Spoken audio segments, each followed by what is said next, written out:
எங்க தலைவன் இன்னொன்னு சிஎம் ஆகலையே அப்படின்னு கத்திட்டு இருக்காங்க. அடிக்கடி நான் சட்டையை கழிக்க முடியாது இந்த பைத்தியக்கார கம்யூனிட்டிங்களுக்காக. ஹாப்பிலியே இருக்க மாட்டாங்க. ஆமா ஹாப்பி இல்லங்க, ஹாப்பி ஹாப்பி ஹாப்பி. இப்போ தேர்தலில் வந்து பாண்டிச்சேரியில் உங்களால ஊத முடிஞ்சுதா? யாரை ஏமாத்தலாம் அப்படின்னா தமிழர்களை ஏமாத்தலாங்கிற ஒரு மேனிபுலேட் உங்களுக்கு தெரிஞ்சிருக்கு. ஹர ஹர ஹர ஹர ஹர ஹர ஹர ஹர. அந்த துணை முதலமைச்சர் பதவிங்கிறது யாருக்காக வச்சிருக்கீங்க? $1,000,000 கொஸ்டின். பெண்களோட பஞ்சாயத்தெல்லாம் தீர்க்கறதுக்கு திரிஷாவும், ஆண்களோட பஞ்சாயத்தெல்லாம் தீர்க்கறதுக்கு விஜயும் 2 சேர் போட்டு உட்காந்து செயல்படுவாங்க. எப்போதும் பின்னு போட்டே வச்சிருப்பாரு நம்ம முதலமைச்சர் விஜய். செத்தா சொர்க்கத்துக்கு போவீங்களா? நம்ம பண்றதை பொறுத்துன்னா பீச்லயே வந்து ஒரு ஏர்கிராஃப்ட் ரெடி பண்ணி அங்க சர்ன்னு ஏறி நேரா வந்து இங்க தலைமைச் செயலகத்துல டர்ன்னு இறங்கிடும். மக்களுக்கு டிஸ்டர்பன்ஸே இல்லாம ஒரு ஏர் டிராவல்லே பிளான் பண்றது மாதிரிலாம் சொல்லியிருக்காங்க. ஆகா, சோசியல் மீடியாவெல்லாம் கையெடுத்து கும்பிடணும். வெற்றி பெற்ற கணவனை வந்து பார்க்கணுங்கிறதுக்காக அங்க துடிச்சுக்கிட்டு இருக்காங்க. இப்ப வந்துருவாங்களா நிஜமா விஜய பார்க்க? அவங்க வருவாங்க, இவர் சேர்த்து போற. தாவேக்காரங்க எல்லாருக்கும் புள்ள கொடுத்துருவாங்க. ஆண்கள் பெண்கள் எல்லாருக்கும். ஆண்களுக்கு எப்படிங்க புள்ள கொடுக்க முடியும்? இல்ல எல்லாருக்குமே புள்ள கொடுத்துருவாங்கன்னா என்ன பேசுறீங்க? புள்ள கொடுக்கறதுனா எப்படின்னா,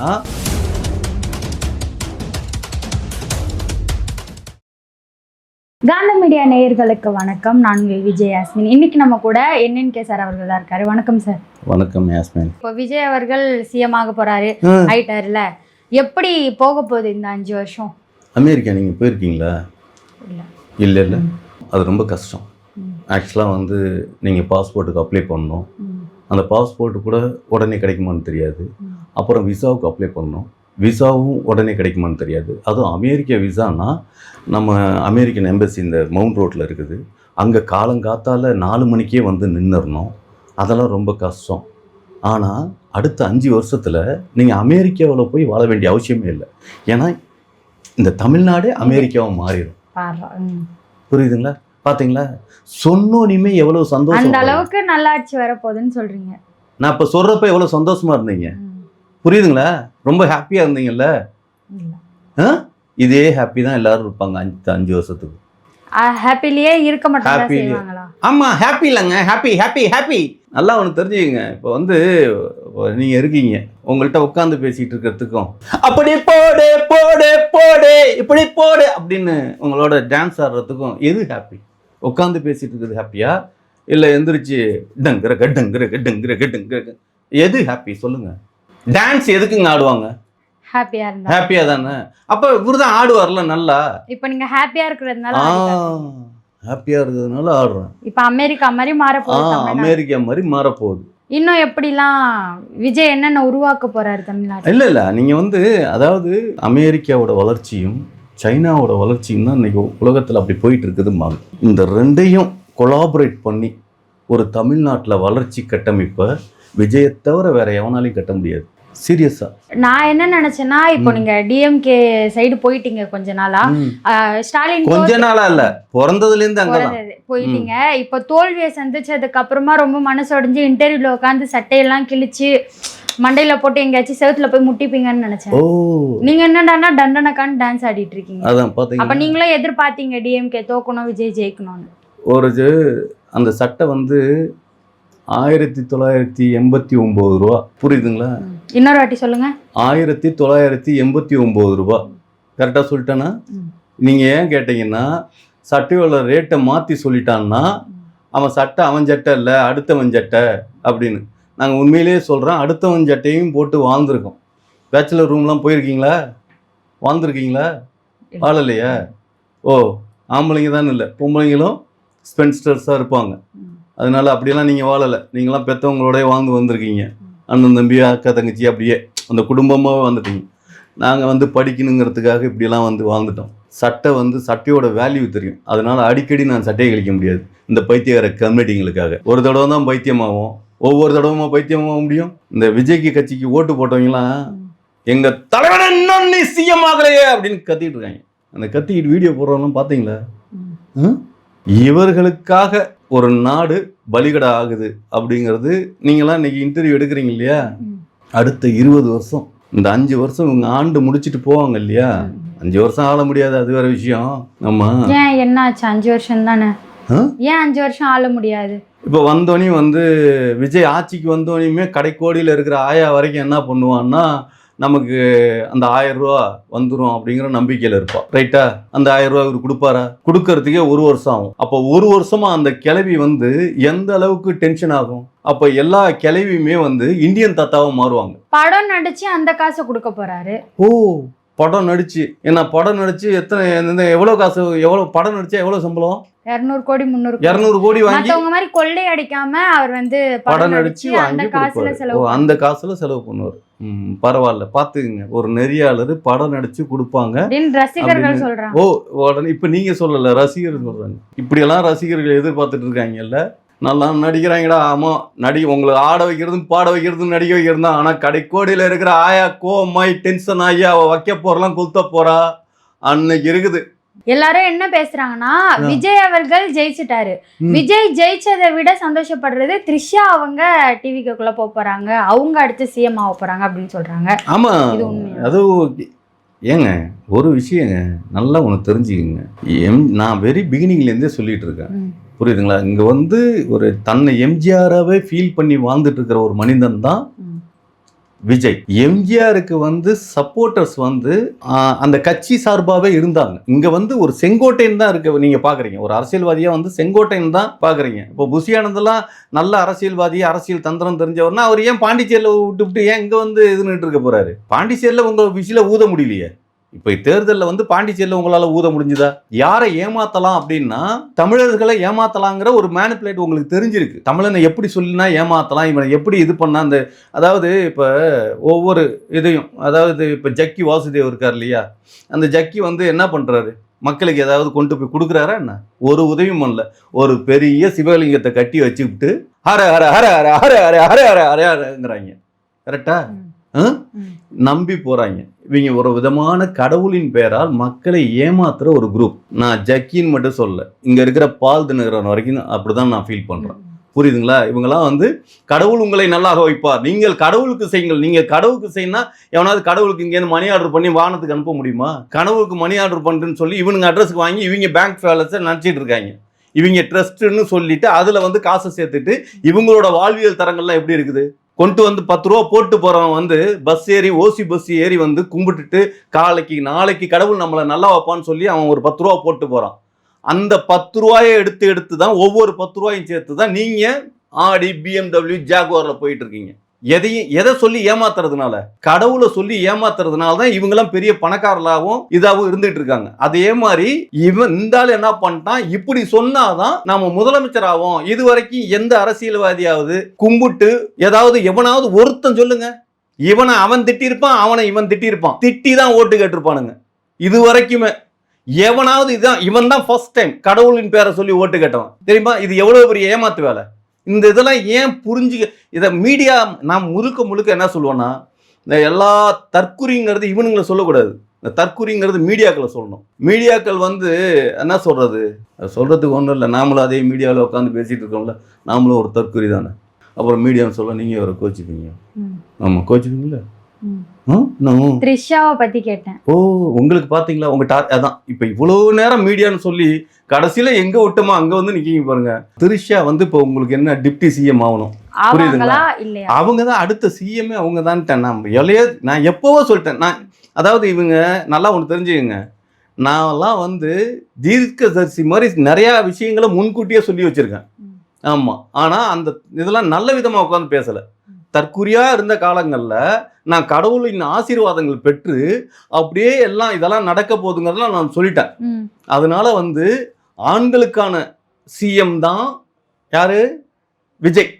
பெண்களுக்கான சிஎம் தான் த்ரிஷா. அதாவது இப்போ ஒரு கடை இருக்கு, ஒரு மளிகை கடை இருக்குதுன்னா அங்க அண்ணாச்சி இருக்காருன்னா அண்ணாச்சி கிட்ட போய் ஒரு பொம்பளை புள்ள போய் பேடு கொடுங்க அப்படின்னு கேட்கறதுக்கு வெக்கமா இருக்கும். அதே அண்ணாச்சியோட பொண்டாட்டி நின்றுச்சுன்னா அக்கா பேடு கொடுங்கக்கா அப்படின்னு கேட்கறதுக்கு கூச்சம் இல்லாம வாங்கிட்டு போயிடலாம். இதானே உண்மை. அப்படிங்கிறப்ப பெண்களோட பஞ்சாயத்தெல்லாம் தீர்க்கறதுக்கு த்ரிஷாவும், ஆண்களோட பஞ்சாயத்தெல்லாம் தீர்க்கறதுக்கு விஜயும் இருந்து 2 சேர் போட்டு உட்காந்து செயல்படுவாங்க. நீங்க ஒரு சேர் இப்போ உட்காந்து தானே பார்த்துருக்கீங்க இது வரைக்கும் தமிழ்நாட்டில் 2 சேர். இதை நீங்க எப்படி இவ்வளவு உறுதியா சொல்றீங்க? எதுக்காக 2 இடத்துல போட்டிட்டாரு? மக்கள் மேல நம்பிக்கை இருக்கிற ஒருத்தன் ஒரே இடத்துல போட்டிட்டு ஜெயிச்சு முடிச்சிட வேண்டியதானே. எதுக்காக ஒரு 2 இடத்துல போட்டியிடணும்? அப்போ ஒரு இடத்த ராஜினாமா பண்ணணுங்கிறது. அந்த ராஜினாமா நீ யாருக்காக பண்ற? உங்க அப்பாவுக்காக பண்றியா, இல்ல நீங்க கட்டின பொண்டாட்டிக்காக பண்றீங்களா, இல்ல உங்க பிள்ளைக்காக? இப்ப ஸ்டாலின் வந்து உதயநிதிக்கு இடம் கொடுத்தாரு, துணை முதலமைச்சர் கொடுத்தாரு மாதிரி உங்க பிள்ளைக்கு பண்றீங்களா, யாருக்காக பண்றீங்க? அந்த இதை ராஜினாமா பண்ணி அதுக்குள்ளார யாரை உட்கார வைக்க போறீங்க? இல்ல நீங்க உங்க கூடவே வந்துட்டு செங்கோட்டையனுக்கு நீங்க துணை முதலமைச்சர் கொடுக்க போறீங்களா? செங்கோட்டையனுக்கு கொடுப்பாரு சொல்லுங்க. இல்ல ஆதவர்ஜுனா திமிங்கல பால் கறந்து எடுத்து கொண்டு வந்து உங்களை ஆயுஷ வளர்த்தாரு அப்படிங்கலாம் ஒரு கதையெல்லாம் கேள்விப்பட்டிருக்கோமே, அவருக்கு கொடுத்துருவீங்களா? இல்ல உங்களை முதல்ல அரசியல் ஆசைகளை தூண்டினாரே புசி ஆனந்த், அவருக்கு கொடுத்துருவீங்களா? அந்த துணை முதலமைச்சர் பதவிங்கிறது யாருக்காக வச்சிருக்கீங்க? $1,000,000 கொஸ்டின்ஸ். யாருக்கு இப்ப அந்த இடம் த்ரிஷாக்காக தான் வச்சிருக்காருன்னு சொல்ல வரீங்களா? த்ரிஷாவுக்கு ஒரு இடம் இருக்குது அங்க. சீரியஸா உண்மையிலேயே சொல்றேன், மக்கள் ரொம்ப ரொம்ப நல்லா இருக்க போறாங்க. எல்லாருக்கும் காரு. இவருக்கே இப்ப பிளைட் ஆக்சுவலா வந்து அவர் பனையூர்ல இருந்து செக்ரட்டரியேட் வர்றதுக்கு கிட்டத்தட்ட 1.5 மணி நேரம் அவன் டிராவல் ஆகும். அந்த எப்போதுமே அது ஜென்ரலா வந்து டிராஃபிக்ல. அதனால இவருக்கு என்னன்னா சார்ட்டர் ஃபிளைட். அவங்க வீட்ல இருந்து சொர்றன்னு ஒரு அப்படியே அந்த பீச்லேயே வந்து ஒரு ஏர்கிராஃப்ட் ரெடி பண்ணி அதில் ரோடு போட்டு வச்சுருவாங்க. அங்கே சர்ன்னு ஏறி நேராக வந்து இங்கே தலைமைச் செயலகத்தில் டர்ன்னு இறங்கிடும். ஆமாம், அங்கே ஆட்சியெல்லாம் முடிச்சுட்டு அப்புறமேல மக்களுக்கு டிஸ்டர்பன்ஸே இல்லாமல் ஒரு ஏர் டிராவல்லையே பிளான் பண்ணுறது மாதிரிலாம் சொல்லியிருக்காங்க. பார்த்தீங்களா, எங்கேயாவது முதலமைச்சர் உள்நாட்டுக்குள்ளாரையே அந்த நாட்டோட முதலமைச்சர் சருன்னு இந்தியாவில் வேற எந்த முதலமைச்சராவது அங்கேருந்து அவர் வீட்டிலேருந்து டெய்லி ஃப்ளைட்டில் போய் ஹெலிகாப்டரில் போய் இறங்குவாங்க? அதெல்லாம் நடத்த போகிறது யாரு? விஜயா. ஆமாம், அப்புறம் வேற யாரு? விஜய் அவர்கள் ஜெயிச்சதுக்கு அவரோட மனைவி தான் இருக்கிறதுலே ரொம்ப சந்தோஷப்பட்டாங்க அப்படின்ற மாதிரி, அவரை பார்க்கறதுக்கு அவங்க வர போறாங்க அப்படின்ற மாதிரியான தகவல்லாம் வருது. இந்த தகவல்லாம் உங்களுக்கு எங்க இருந்து கிடைக்குது? சோசியல் மீடியாவில். அந்த சோசியல் மீடியாக்காரன் எவ்வளவு நல்லவனா இருக்கான் பார்த்தீங்களா? ஒரு குடும்பத்தை சேர்த்து வைக்கிறதுல அவ்வளவு மெம்பரமா இருக்கான் பாருங்க. ஆகா, சோசியல் மீடியாவெல்லாம் கையெடுத்து கும்பிடணும் பாருங்க. பிரிஞ்சு போன குடும்பத்தை எப்படியாவது வெற்றி பெற்ற கணவனை வந்து பார்க்கணுங்கிறதுக்காக அங்க துடிச்சுக்கிட்டு இருக்காங்க. இப்ப வந்துருவாங்களா நிஜமா விஜய பார்க்க? அவங்க வருவாங்க. இவர் சேர்த்து பாரு. நான் கேட்கறது பதில் சொல்லுங்க. உண்மை சொல்லுங்க. ஏன் சேர்த்துக்க வாய்ப்பு இல்லையா? அது நீங்க சொல்லுங்க. நான் கேட்கிற கேள்விக்கு என்கிட்டே திருப்பி கொஸ்டின் பண்றீங்க. நான் கேட்கிற கேள்விக்கு நீங்க பதில் சொல்லுங்களேன். மீடியாவில் இதெல்லாம் யாரும் சொல்லலையோ கேட்கலையோ. ஒரு விஷயம் நல்லா தெரிஞ்சுக்கங்க. ஒரு பழைய ஃபோன்னாவே ஐஃபோனே வச்சுக்கோங்களேன். இப்போ ஐஃபோன் வந்து இப்போ என்ன 17 Pro Max இப்போ நீங்கள் வாங்கி யூஸ் பண்ணிகிட்டு இருக்கீங்க. அது கொஞ்ச நாள் ஆச்சுன்னா ஹேங் ஆகும். அது தன் நிலைப்பாடுலேருந்து ஃபுல் ஃப்ளஜ்ஜாக வேலை செய்யாது. புரியுதுங்களா? அப்போ உங்களுக்கு ஆட்டோமேட்டிக்காக மைண்ட் என்ன பண்ணும்? 18 Pro வாங்குறதுக்கு தானே தோணும். இல்லை பழைய ஃபோனே பரவாயில்ல, நான் பத்திரமா நான் நல்லபடியாகவே யூஸ் பண்ணிப்பேன், அதெல்லாம் நான் சரி பண்ணிப்பேன் அப்படின்னு நீங்கள் அதை வச்சுப்பீங்களா? ஃபோனும் பொண்டாட்டியும் ஒன்னான்னு கேட்காதீங்க. அப்படிதானே இவங்க இருக்காங்க. யாரு? சங்கீதா. பழைய போனா சங்கீதா இருக்காங்க, புதிய போனா த்ரிஷா இருக்காங்க அப்படின்னு நீங்க நினைக்கிறீங்களா? சொல்லுங்க. த்ரிஷா புதிய போனா? த்ரிஷா புதிய போனான்னா அவங்களுக்கு ஏற்கனவே கல்யாணம் ஆயிடுச்சா? ஓ, கல்யாணம் ஆகலன்னா புதிய போன். அப்புறம் செல்வி ஜெயலலிதாவா இருந்துதானே செத்தாங்க. நீங்க த்ரிஷாவை ஒரு புதிய போனா பாக்குறீங்க. அப்புறம் அவங்கள பார்த்தா அப்படி தெரியலையா?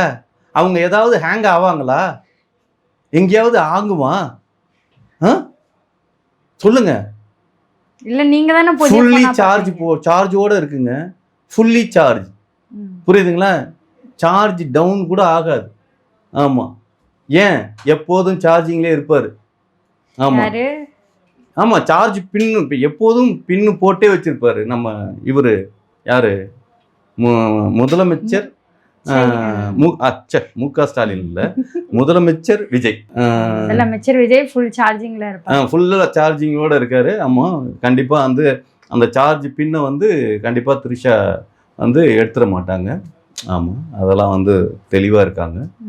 ஆமா, ஒரு சார்ஜா இருக்கு அப்படிம்பாங்க இல்லையா? ஆமா, அந்த சார்ஜிங்கோடயே இந்த 5 வருஷம் நாட்டையும் ஆண்டுருவாங்க.